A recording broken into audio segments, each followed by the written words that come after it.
Early morning mummy ఏం breakfast చేయలేదు అని ఫ్రిడ్జ్ మొత్తం వెతికితే పపాయ పీసెస్ దొరికాయి.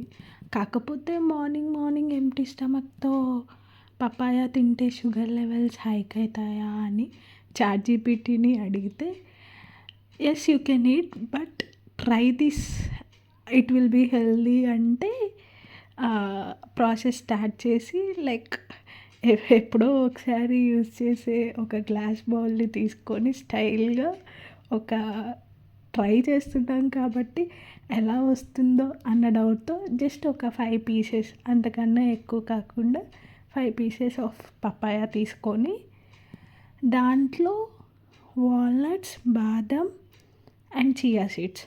సో నాకు కాజు అంటే ఇష్టం. చాట్‌జీపీటీ చెప్పకపోయినా నేను డ్రై ఫ్రూట్స్‌ని మొత్తం తినలేననమాట. సో నాలాంటి వాళ్ళ కోసం, సో నాలాగా అయితే మీరు నాలాగా కట్ చేసుకొని, సో మనకి తింటుంటే ఆ ఫీలింగ్ రాదు కాబట్టి ఆ పీసెస్‌తో పాటు యాడ్ చేసుకోవాలి.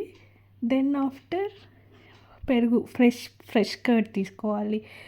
వై? బికాస్ దీనికి ఫ్లేవర్ అంతా కర్డ్‌తోనే వస్తది కాబట్టి పుల్లటి పెరుగు కాకుండా ఫ్రెష్ అయితే ఇట్ టేస్ట్ గుడ్.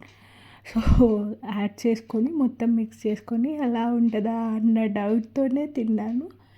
ఓకే. అంత బాగుంది అనైతే లేదు.